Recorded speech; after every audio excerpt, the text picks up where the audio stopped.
Bill Haber, and our company is called Appalachian Treasures LLC.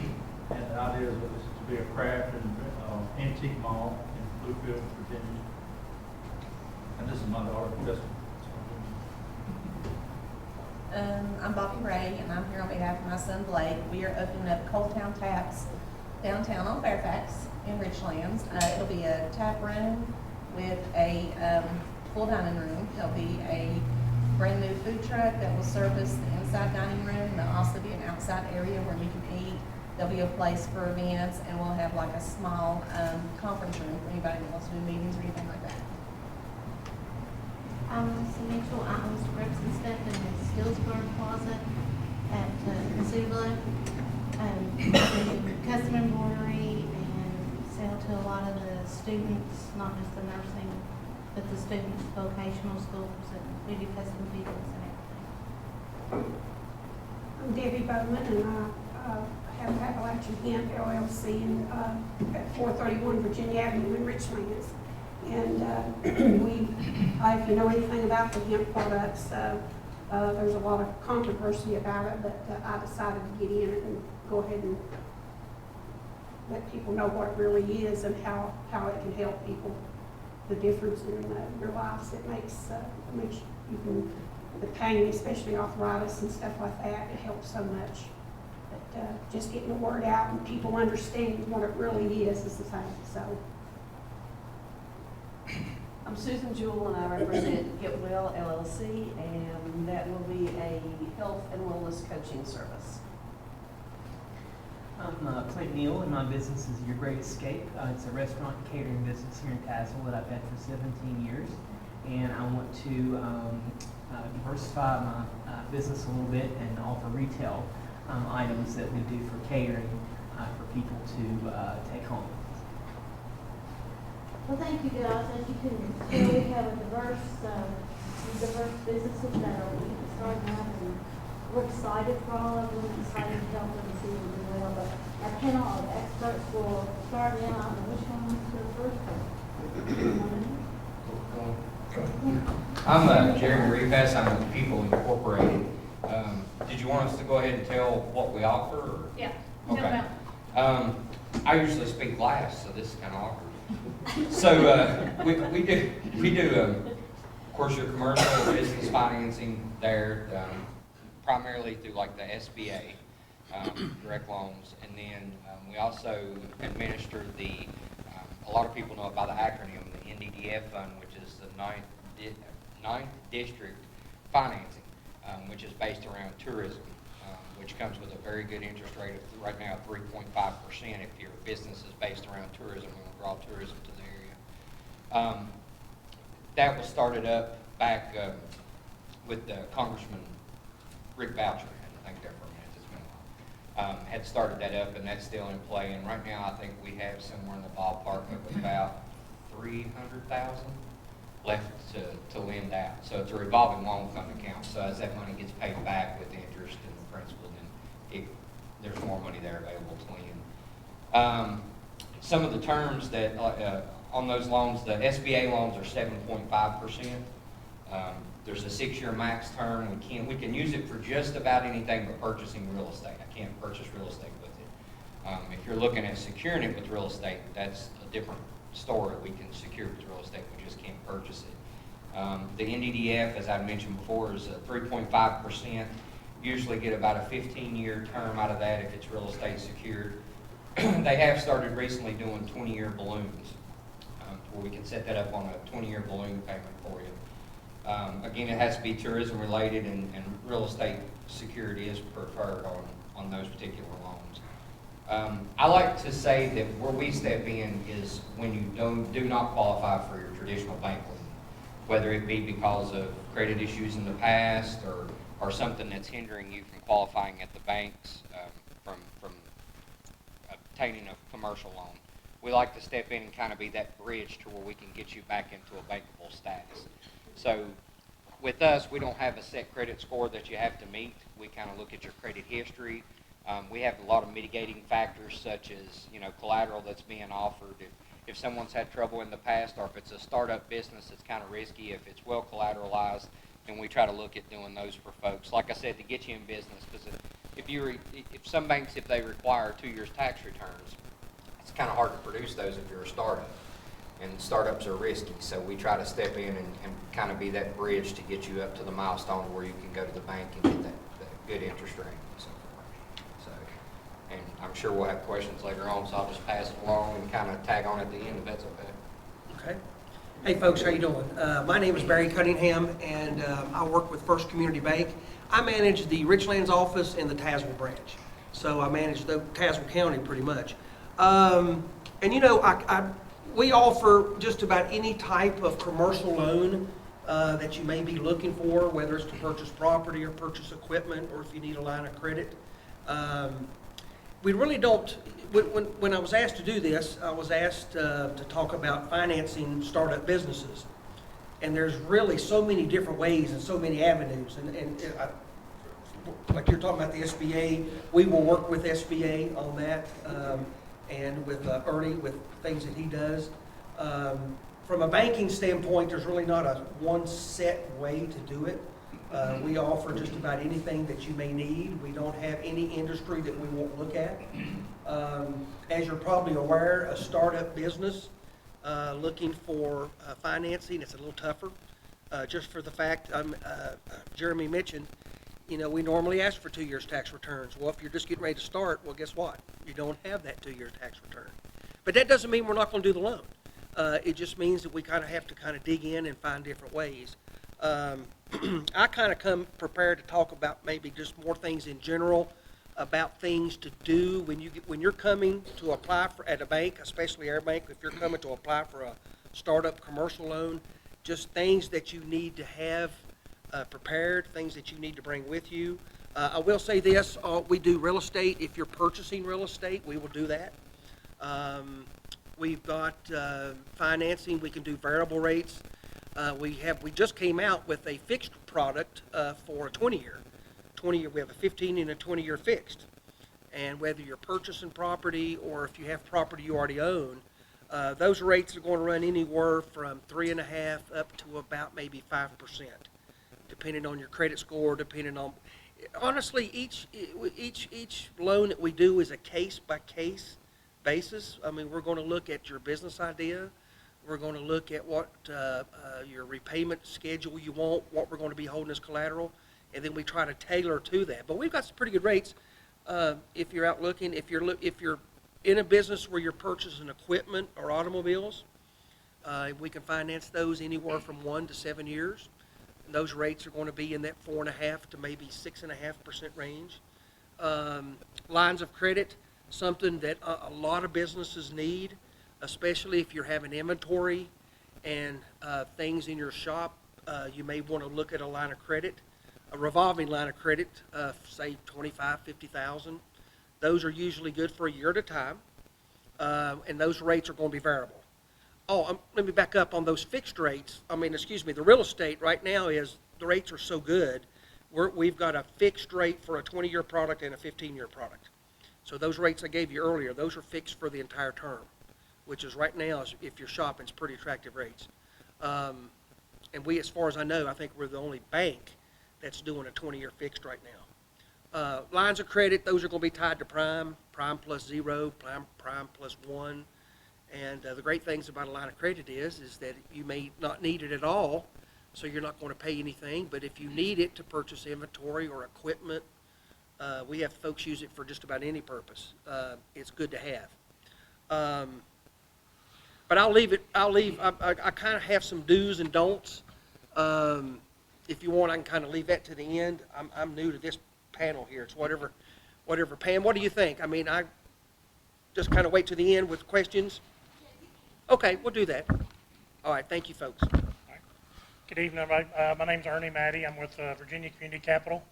I don't know if you're familiar with Virginia Community Capital. We're a little different than your normal banks that you've probably dealt with in the past. We're a for-profit bank that is owned by a nonprofit holding company. We're the only one in the state of Virginia set up like that. I think there's only 10 or 12 around the country set up like that. We were formed about 13 years ago when 4 different state agencies came together and decided there needed to be a statewide bank that kind of would act as a community bank, but would also do some things that, as long as they were tied around the mission, which it started out with affordable housing, and it's kind of morphed in from affordable housing into economic development, small business development, and different things like that. So we carry all those products. Another way we're kind of different from your normal community banks, all we handle is commercial accounts. We don't do any residential mortgages. We don't do any residential loans, credit cards, or anything like that. We have deposit accounts. We do CDs and we do money markets like the normal bank, but we don't do operating accounts.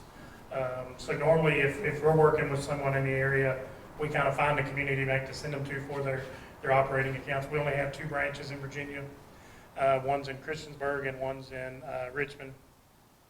That's kind of one of the reasons we don't do a lot of the individual and residential things, because you don't have the option of going in making payments or deposits and things like that. All the types of loans they've mentioned we will look at. We do. I'm on our commercial real estate side, and then Cindy Snyder is our small business lender. Where we differentiate that is our small business is anything tied directly to the business, and if it's real estate and it's an owner-occupied building, we consider that small business. Any building that is non-owner occupied or brings in the revenue of 51% or more comes from leases and rents and things like that, we consider that commercial real estate. So we do a lot of mixed-use properties. We do a lot of multifamily properties, and then on the small business side, we're a preferred 7A lender from the SBA, which means we don't have to send the application to the SBA to get a pre-approval. We can actually make the approval on our end, which normally speeds it up by about 45 to 60 days or so, where you're able to get an answer quicker. Our small business loans normally start around $50,000 and go up from there. As they've mentioned, we don't do a whole lot of startups, but we will look at startups depending on the experience of the business owner, the amount they're needing, what their collateral is going to be, and things like that. And they've mentioned that we kind of we're going to look at your business plan, we're going to look at your numbers, we're going to look at your personal credit history. Any commercial loan we do, either real estate or small business, does have to be personally guaranteed by anyone that owns more than 20% of the business. A lot of people think if the business is an LLC, then they don't have to kind of guarantee those in loans or different things like that. In today's market, you do.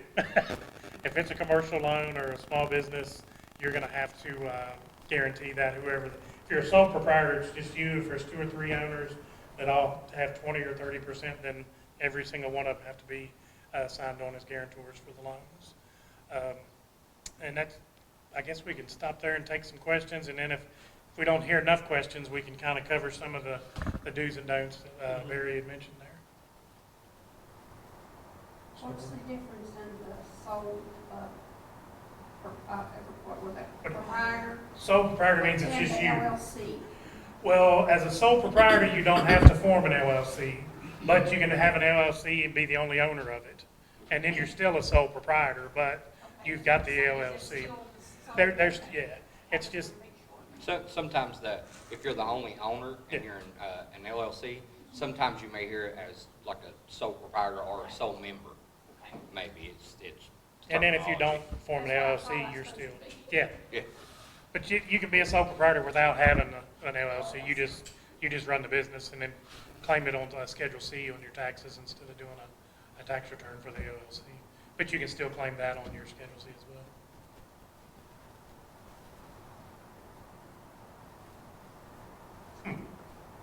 Smart group?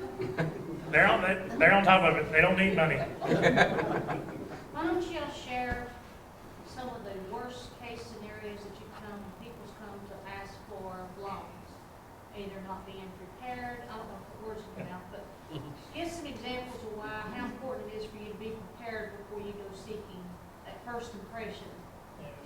If you'd like, I can answer that one, because actually I was going to give an example of that already. That's kind of my do's or don'ts. Folks, let me just say this. If you're coming to the bank or if you're coming to any other organization, the first thing I recommend is do your homework. I mean, absolutely do your homework. And I'm gonna give the examples of two. One that was just absolutely, just didn't work horrible, and the other, and these are both startups, okay? When I say do your homework, it's basically, in my opinion, if you're gonna come see us, first thing, call and get an appointment. If you just come into the branch, we're certainly gonna wait on you at First Community, but if we got other appointments lined up, we can't give you the ample time you may need, but we'd like to see you make an appointment. If you've got a request, bring it as a written request.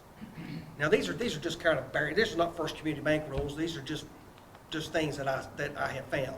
Bring a written request. Spend some time on your request with the amount of money that you need, and itemize it. Itemize what that money is going to be used for.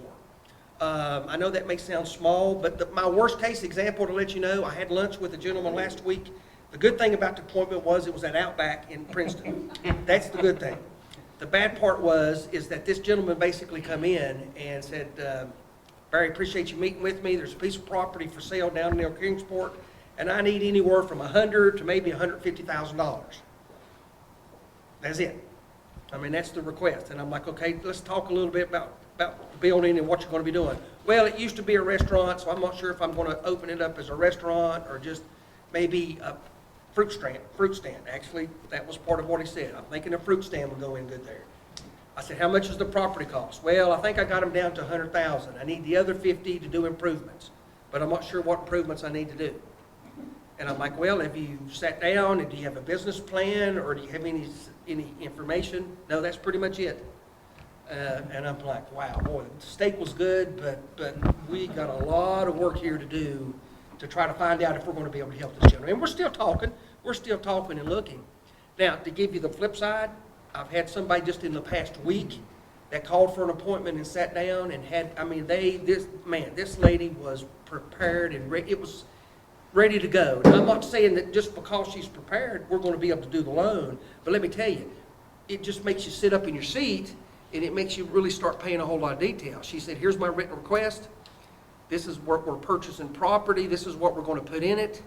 It's local. I'm not going to go into for privacy, but this is what we're doing. I need X, X, X, and X. This is what we're going to spend on.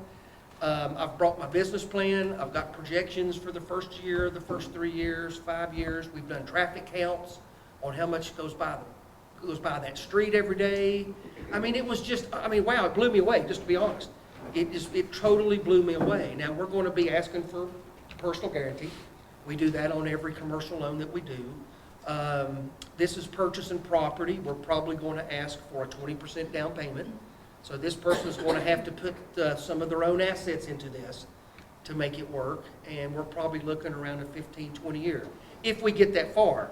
But telling you about worst case scenario, I mean, he didn't even have it written down on a napkin. I've had some write it down on a napkin. This gentleman just said, here's what I want, what's your rate, when can we close it? It was pretty much that way.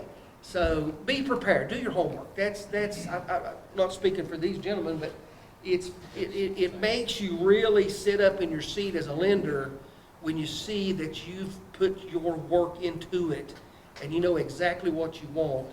And like Ernie said, we're looking that you've got experience in that field. We're looking that you've got some experience that you bring to the table. So that was kind of my do's and don'ts list is don't come just sit down and say, oh, this is what I want, can you help me? Come prepared, do your homework. But you wouldn't even think about somebody looking at them serious and they're eating cheesecake while you're talking with them. Eating cheesecake? It depends on if there's any left. That's the big answer, so. This is really good cheesecake. It sounds like steak and blooming onion is the key. That was You the mentioned key. it several times. Yeah, well, okay, that's what I remember from the meeting.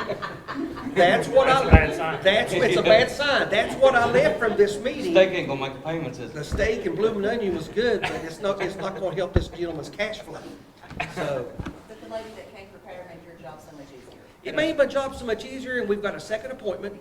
We've got a second appointment to really kind of dive a little bit deeper into it, and I gave her a list of things that she could bring me on the particular business. So yes, and the other one honestly is now, we'll try to get back together.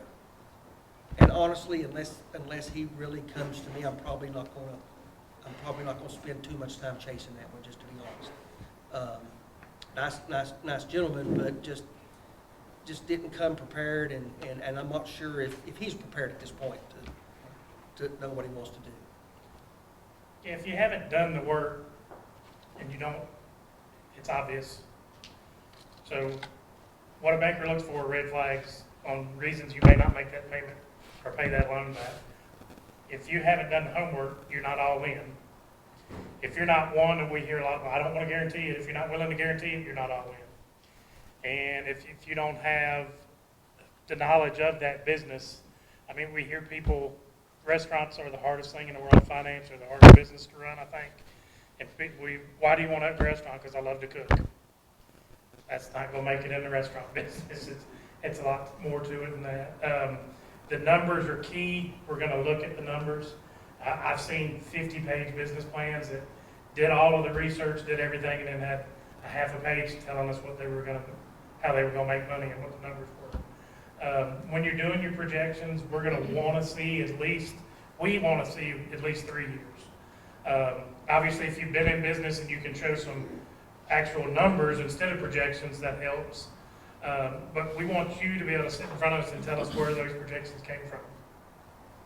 If you're selling products and you say, I'm going to be able to, $15,000 a month is what my total gross sales are going to be. How'd you come up with that number?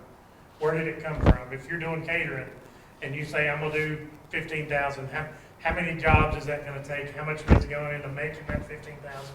A lot of people, when they never have all their expenses listed, I don't think. They don't take into account their own time, so they don't have a true reading of what it's cost them to make that product and to sell that product or that service. So the numbers aren't true. His guy that gave him a range. I've had people come in and say, how much money do you need? As much as you'll give me. Conversation's done. That means you're nowhere near ready. And then I've had people come in and show me a list of items down to the penny. They knew what every single penny they were asking for was going to go. And if somebody came to you and borrowed money, which would you be more comfortable with? Just from the beginning. So that's what you want to think. And don't try to hide anything. Know what's in your credit before you ever go talk to a banker. I promise you, everybody up here and anywhere you go is going to pull your credit. It's going to be there, so get out in front of it. If there's something in there, tell them what it is. Tell them why it happened, why it's in there, what you're trying to do to fix it. Avoiding it isn't going to work, because if the more you're upfront with whoever you're talking to about that loan, and it may not be a bank, you may be going to a family member and say, I want you to invest in this. They're going to want to see you've done your work as well, so they can trust that the money they're giving you, they got a chance to get it back too. So this class is obviously great. I would list this class and the references at the back of your business plan. I took over how many courses you've had, show that you're putting in the time. Anybody wants to see that, just because it shows you're willing to actually do the work. Because if you're going to be self-employed, you're going to work 60 hours a week at least. So if you're not willing to do that just on the planning part, it's probably not going to work. Kind of to tag on to what Ernie was talking about with projections. Two things I'd point out there. We don't expect you to be millionaires. So if you blow your projections out of the water and you just make some astronomical number up and say, this is how much money I'm going to make just to make it look better, it's not going to look better. It's going to look like you haven't done your homework, even though you put a whole bunch of stuff on paper. Keep it realistic. You know, if your debt coverage or debt service coverage will cover all the bills, cover the payments, and take care of those things, keep your figures low. It's better to stay low and do better than to project this huge amount and then come in way under where you expected to. That's an awakening that nobody wants. And then Ernie was talking too, a lot of people leave what you're going to pay yourself out. It's hard to convince, or at least when you come and see me, it's hard to convince me when you say, well, I'm not going to pay myself anything until the business makes money. When's that going to be? Because chances are you ain't going to do it for free. You know, you're going to want to make money at it. You have to make a living. So factor those things in there. Put some of those things in there. Now, granted, you're probably going to keep your salaries really, really low. to what you need until, time comes where you're making enough money to pay yourself what you deserve to be paid. But I wouldn't leave, like Ernie said, don't leave anything out. Make sure it's in there. Make sure something's in there. And then also, you've got 3 different lenders here that are talking about 3 different programs that each of us have. And I'm sure you've seen how each one of them differ from the one right beside me and everything. So try not to put all your eggs in one basket. Okay? Try, there's some things that People Incorporated or Virginia Community Capital may play a part in because the bank can get you lending, but it's a little bit too risky to do the whole thing. They want to see somebody else taking a piece. I don't want to use a piece of that pie, but taking a part of that risk too. That way, everything ain't on one person. Explore your options. Be leery of going around having your credit pulled by everybody. That's why it's important to know what's in there. And let the lenders know that, hey, I think the best route for me to take, or what do you think about us incorporating a partnership with another lender? So that when they do their figuring, they can factor in, well, if you're going to borrow $20,000 or $50,000 from another lender, we can factor in those payments with what you're going to have as well. So that's one big thing I would say is that, it's a whole lot easier to pull from different avenues than just trying to go and bank everything in one place. You're going to need the banks for sure for those deposit accounts. So, you want to keep a good relationship with them, but sometimes you may need that little bit of $10,000 or $20,000. You gotta have some questions. I'll mention this, when you gentlemen talk about having projections, very important that you've got that. And I've not actually seen anybody bring one in a while, but a break-even analysis. I don't know if you guys see that, but that's, I like seeing that because it's like, hey, this is what I need to be generating with my expenses just to break even. And we expect the first 6 months that we're going to hit that break even. Maybe the next 6 months we're going to start paying. But either way, a break even analysis, and there's tools out there everywhere to be able to do those and do the projections. But something that I just thought about. I've got kind of a question, I guess. I'm not sure. It's the property we're looking at is bank owned. It was foreclosed by one bank, and then that bank was then bought out by another, as they do. When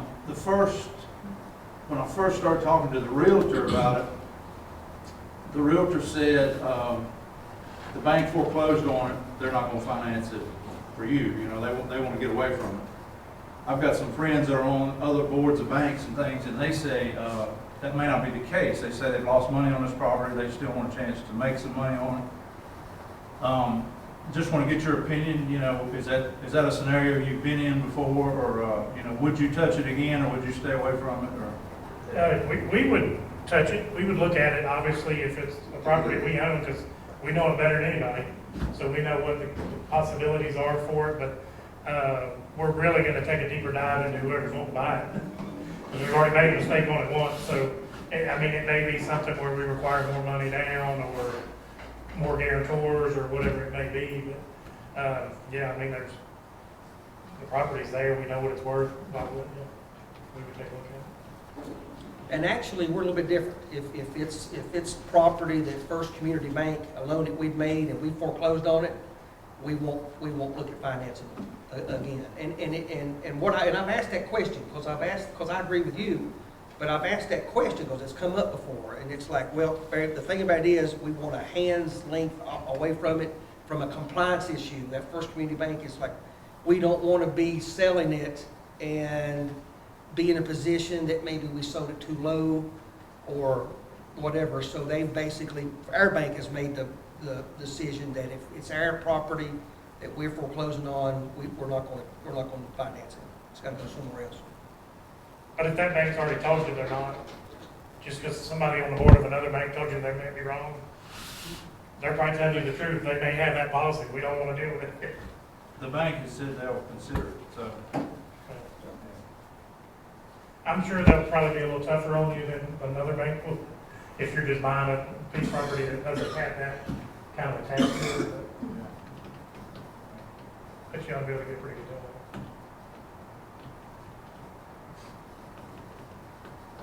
it. Does banks, stay away from anything dealing with hemp. That would be Reason I- that'd be a first for me. Well, see, the reason I'm asking is, I didn't have any problem getting a checking account, but a guy down in, Abington, he had to go to 5 different banks down there before anybody would even let him have a checking account with it. And I'll be honest with you, I'd have to check. Honestly, I'd have to check, because this would be the first time it's been requested. I can honestly say I have not seen that we would not. It's just that, and I can get back with you. Let me get your name and number, and Ms. Bowman, I'll call you tomorrow and let you know. Okay. I've already actually taken care of, but I do know that people are having a hard time just opening a checking account at a bank, With it. just putting money in. And there was a business challenge a while back in Smith County. Craig Barbrough from the USDA was there. And they were talking about, and Sandy, you may know something about this maybe, or Pam, the USDA has supposedly passed something, or something has been passed to where they can start getting involved with hemp farming and so forth.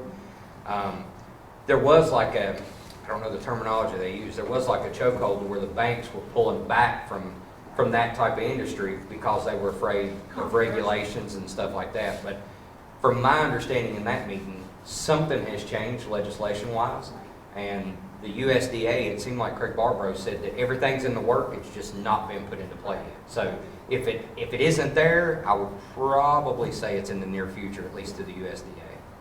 But I know that even when I'm paying payments, when I buy products, when I send a payment, I have to wire it, or I have to write him a check and mail it.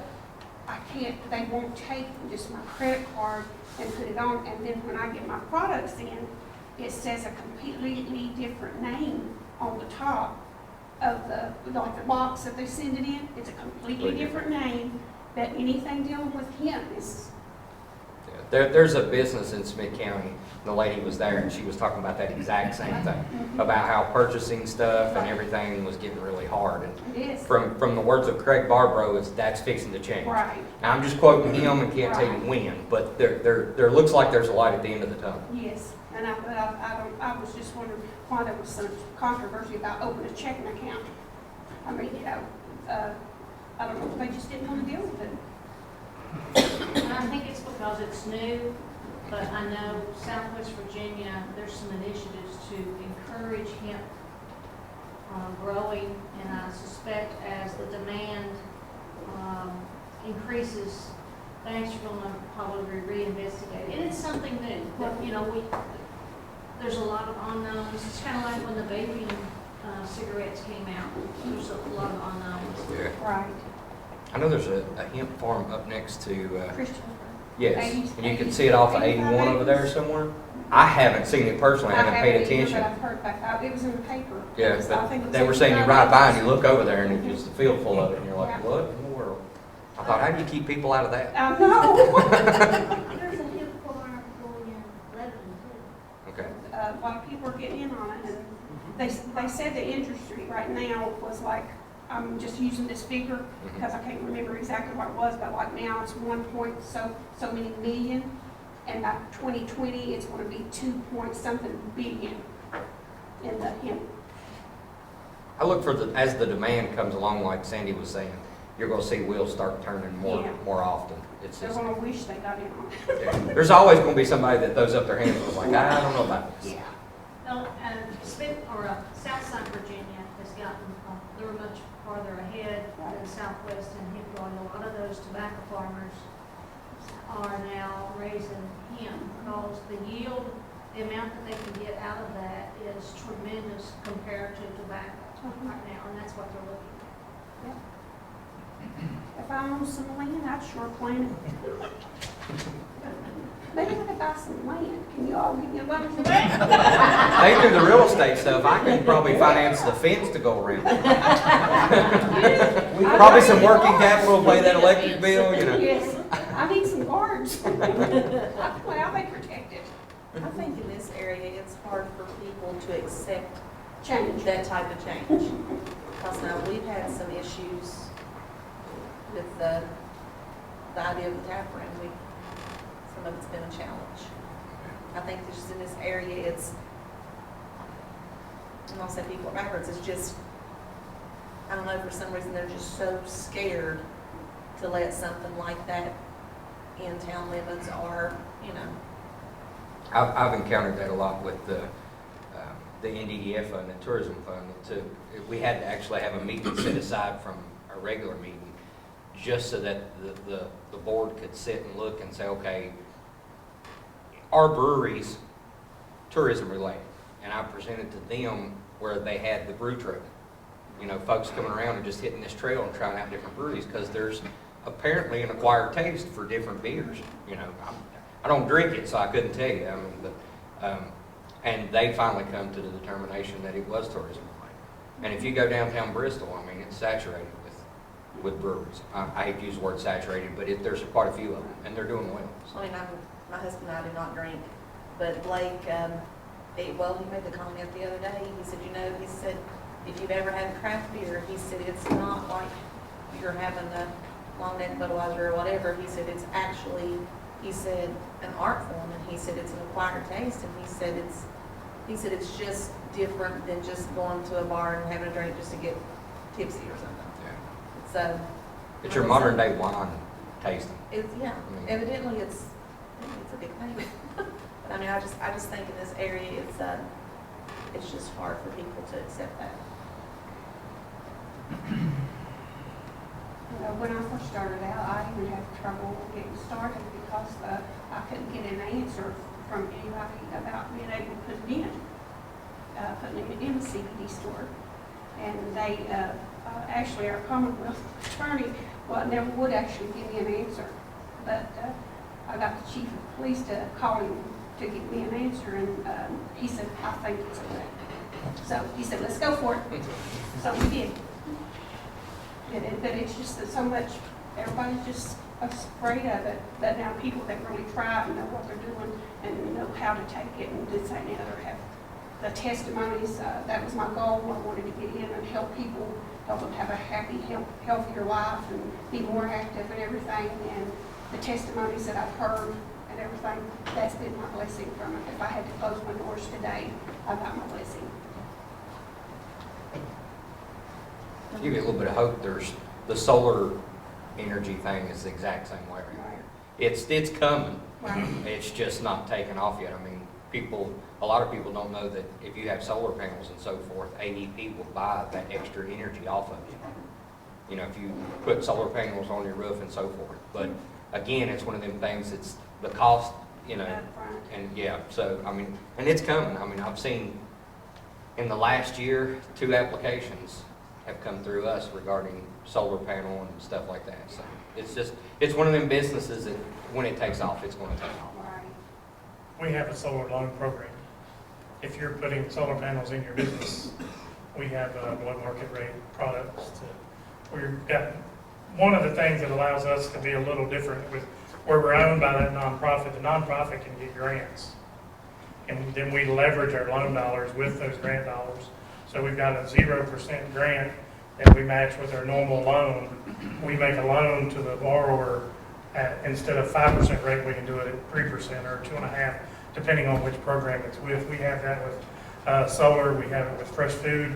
If you're putting in something, a business that's going to bring food to what's considered kind of like a food desert, we have below market rates for that. We have technical assistance and guidance that we can do in the fresh food as well. And then we have grants that we match with our affordable housing units as well. You were talking about you had to have tax records for 2 years. If you're just starting out and you don't have that, what is the best thing that you can tell a customer that they need? Well, you're going to have different amounts, but with us, it's 2 years cash flow projections, broken down by month, showing what you have, and then, like you said, a break-even analysis to add in there with it. I think, Ernie, y'all require 3. We require right? 3. Of course, y'all have much larger loans than we do. Most of y'all's are what, above 50,000 or above 100? Yeah, we start at 50, but we don't do a whole lot of $50,000. So when you're requesting a little bit bigger amount, you're probably gonna need a little bit more in-depth information and so forth. So, but cash flow projections is typically what we ask. That's where your homework comes into play. The key is to be able to explain them. Just don't have them on paper. When they ask you, where'd you come up with them? You gotta know if it's like in a restaurant, you ought to know how many dinners you're gonna serve every night, how many lunches you're gonna serve, how many chairs you have in there, how many times you're gonna turn those chairs in a service of breakfast, lunch, or dinner. One example I've had before is a bakery. She said, I need to sell, I forget how many thousand donuts a month to break even. And she was gonna work, I'm like, well, how in the world are you gonna make that many donuts? You're working by yourself. Yeah. I didn't take into account that and her own time and how long she would have to do it, so. I had the same thing he's talking about with the landscaping. I had two young gentlemen come in, were wanting to start up on, where they were younger. They had been doing this for a while, just not as a business. And they come in and had their projections and everything. And when I sit down and I said, okay, what are we looking at purchasing? And they were somewhat prepared, I guess you could say. They had a lot of figures and so forth. And I said, okay, and sat down and I got to looking at their projections while we were discussing some other things. I said, I just don't see how y'all gonna make this much money. And they were like, what do you mean? I said, there's no way you can mow this many yards with 2 lawnmowers unless, they're the size of a bedroom or something. I said, it's just not going to happen. You'd have to have a crew of 5 people, 5 different places or what. I said, there's just no way 2 of you can mow this many yards if you break it down by your average cost. So even something that small, I dove into, and I'd say they probably wanted 5,000 or 6,000. And we're going to look at it, and it was the same scenario. They just couldn't, there's no way they could have turned that much with what they were, 2 of them.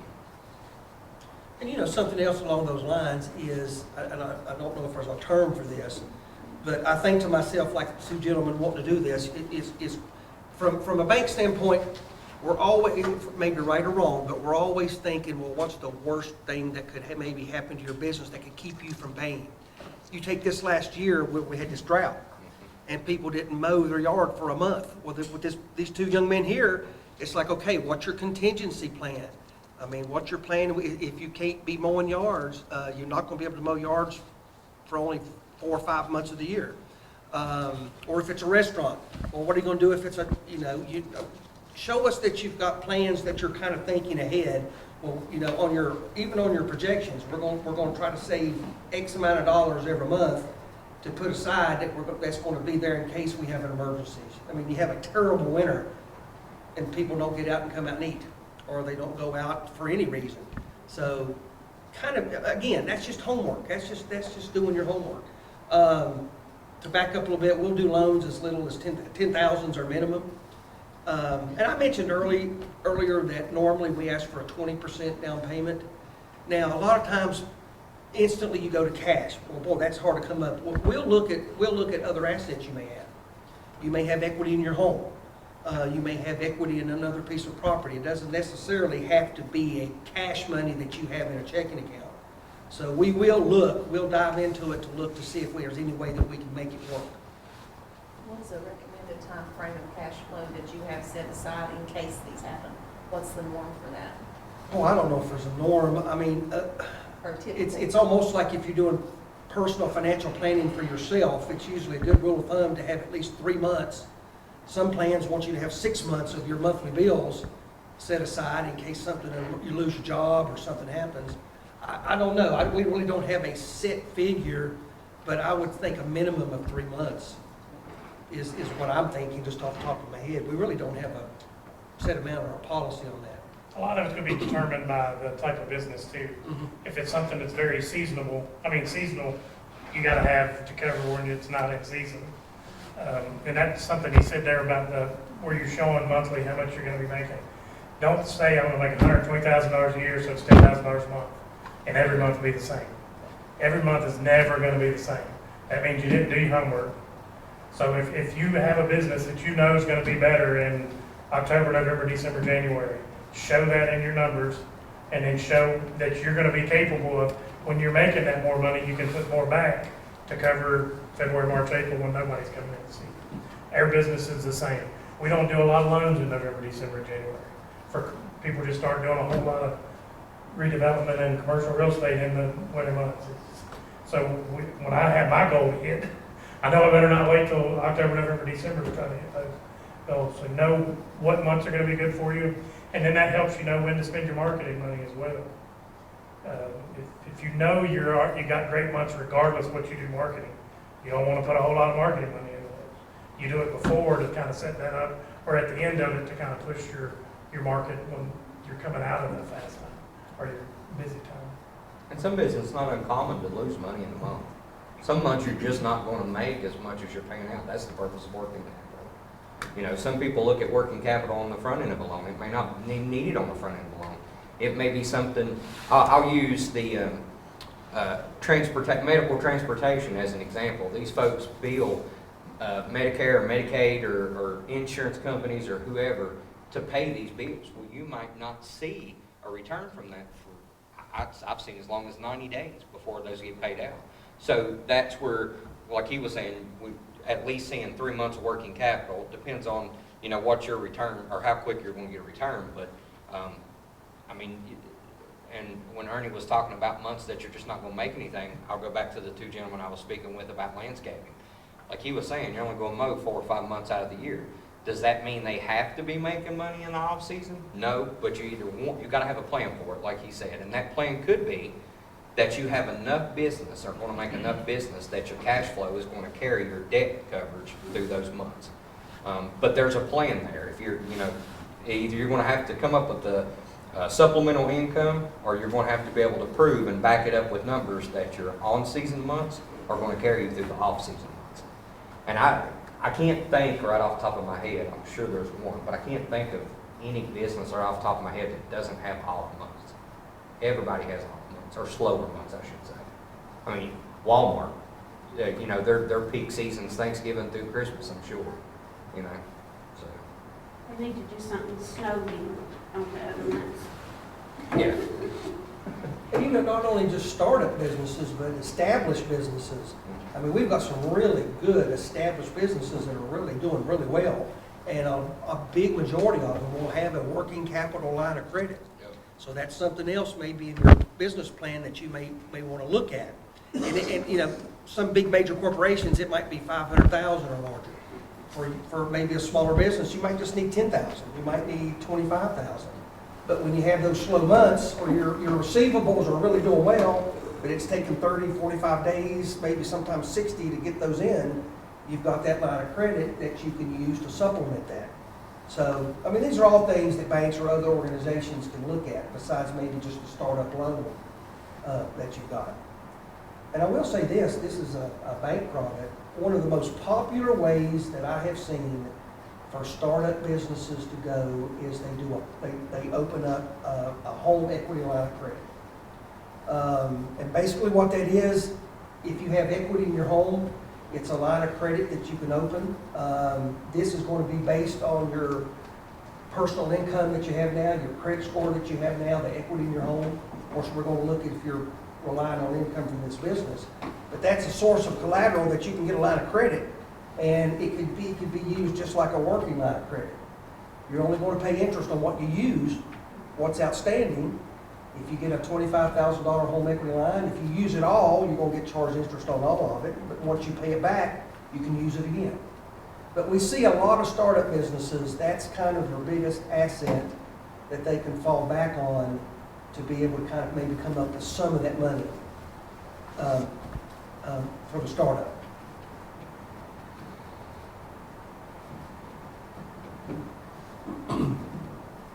Pam handed out, the Cumberland Plateau Planning District Commission that serves Tazewell County also has a revolving loan fund. They'll value is low of $25,000 and up to $250,000. And they have a maximum repayment of 10 years, so look at that too. Their contact information is in there, but that's another option for you that may come into play as you continue to grow.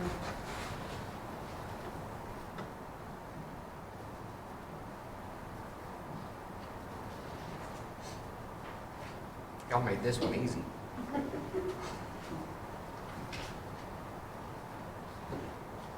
No other questions? Good luck. Definitely. Yes, folks, good luck. Thank you. Thank you. If you have any questions, just give us a call. Okay, let's give our panel back first. I've never gotten that title before. Expert's never been on my list. Even when I've been lazy, they said I was horrible at that. Well, thank you, gentlemen, we really appreciate it, and I hope everybody got some information they can use. Now you know where to go to get the money. We also have some other options out there for if you need just a small amount of financing with the county. I mean, the county I can give you direction if you need like small revolving loan funds, lead you in that direction. Or like especially the Mesita Seed Capital Grant for startup businesses. All of you need to apply for that before you're in business over a year, because it's only applicable to businesses in operation less than a year. So you're working with Margie on your business plan. I'm sure she's told you about that. So are we good on our business plans? Everybody's good? Well, next week is pitch night. Do you remember what order?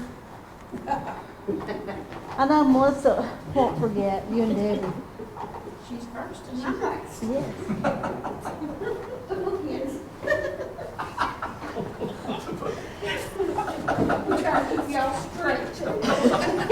We're not having any do-overs on drawing the numbers. We thought about that, we was gonna I'm ask you. sure- if you I'm wanted to do sure. it. I was a little confused because y'all said, who got number one? Well, when I opened mine up, it had an email address, so-and-so at so-and-so, and I'm like, I don't have a number, I have an email address, so I turned it over and it said, right. Well, we were recycling, so we would save the paper.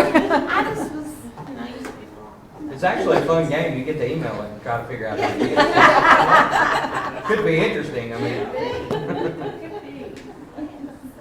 Well, anyway, if you need to come early, if you're doing a PowerPoint presentation and you need to come early, I'm going to be down here, try to be down here a little bit earlier so I can get everything set up. We'll at least test your jump drive or whatever you have your PowerPoint on.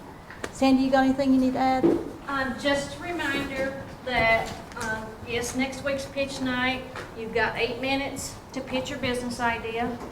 Then there will be a timer that goes off, and there'll be a couple minutes for the judges to ask you questions. Sometimes in past ones, there might be you weren't clear in your presentation about how you're going to market, or how are you going to generate enough revenue to service the debt, whatever it is, whatever your pitch is going to be. So that gives them time, because they're going to be scoring that. That's part of your overall score.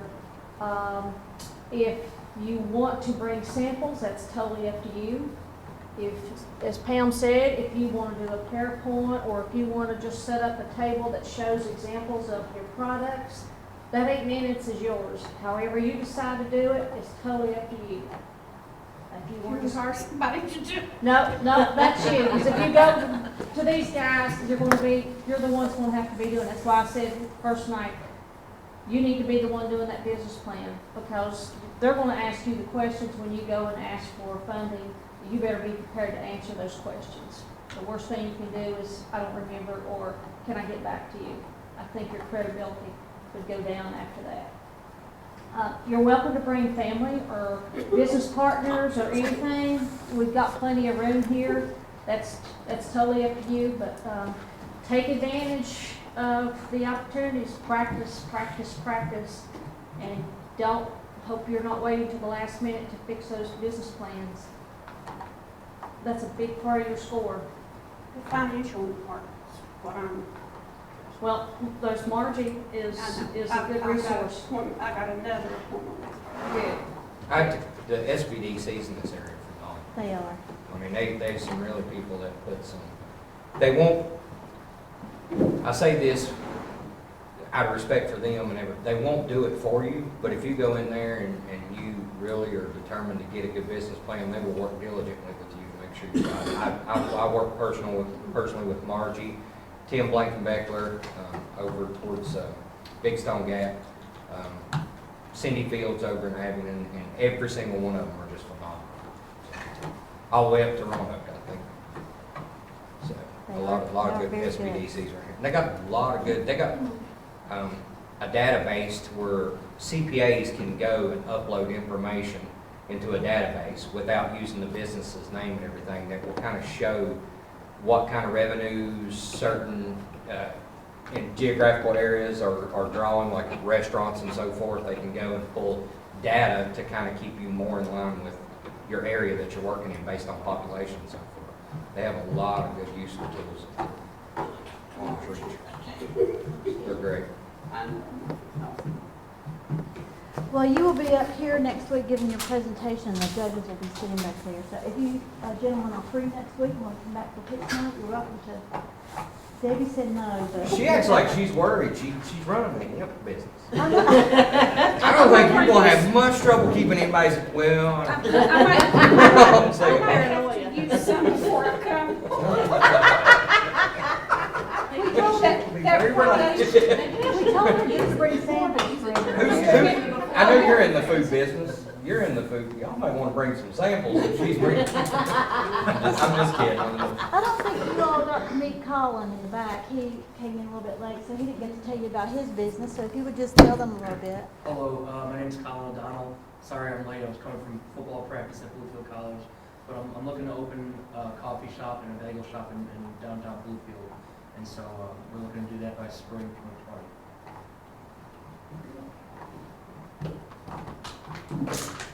Well, thank you guys. We'll see you next week. Do they need to, they don't need to be any earlier for pitch night. It's just 6 o'clock. Well, I would say whoever goes first, I want to come on. Yeah.